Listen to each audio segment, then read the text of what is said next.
The Lion, the Witch, and the Wardrobe, Chapter 3, Part 2. "There's nothing special about them," said Edmund. "And anyway, I could always bring them some other time." "Ah, but once you were in my house," said the Queen, "you might forget all about them. You would be enjoying yourself so much that you wouldn't want to bother to go fetch them.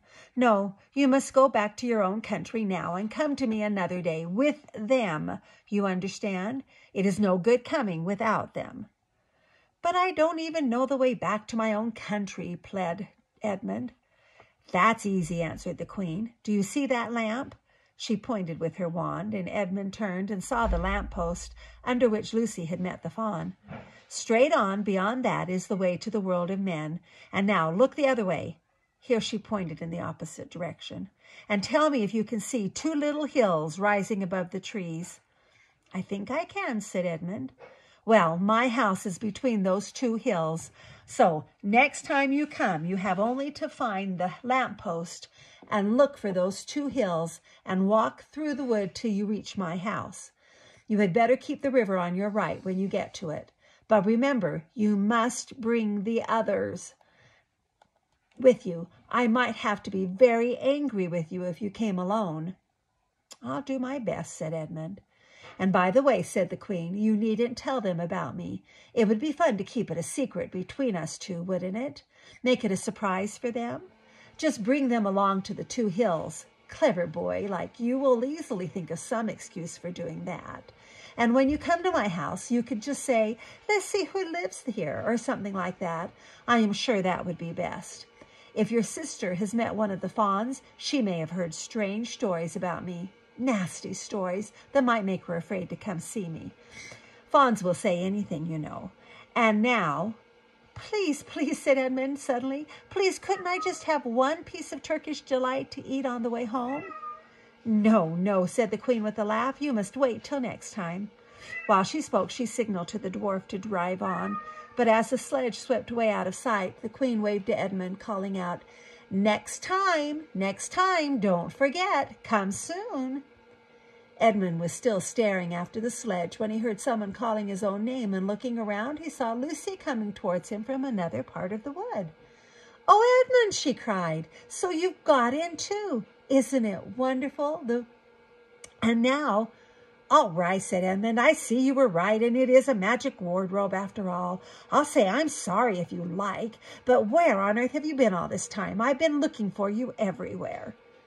"If I'd known you got in, I'd have waited for you," said Lucy, who was too happy and excited to notice how snappishly Edmund spoke or how flushed and strange his face was. "I've been having lunch with dear Mr. Tumnus, the fawn, and he's very well, and the White Witch has done nothing to him for letting me go, so he thinks she cannot have found out, and perhaps everything is going to be all right after all." "The White Witch," said Edmund. "Who's she?"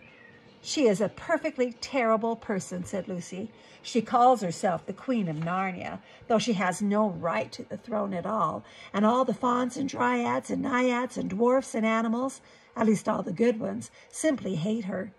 And she can turn people into stone and do all kinds of horrible things, and she has made a magic so that it is always winter in Narnia.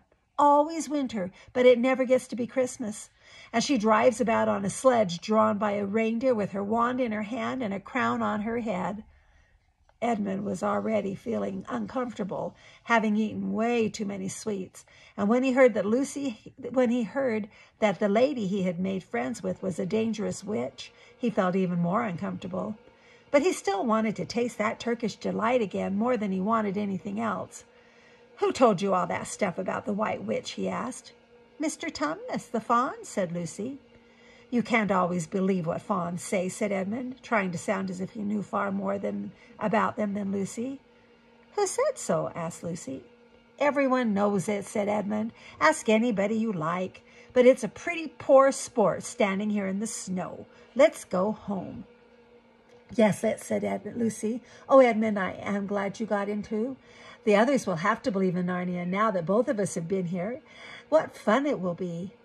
But Edmund secretly thought it would not be as good fun for him as for her. He would have to admit that Lucy had been right before all the others, and he felt sure the others would all be on the side of the fawn and the animals. But he was already more than half on the side of the witch. He did not know what he would say or how he would keep his secret once they were all talking about Narnia.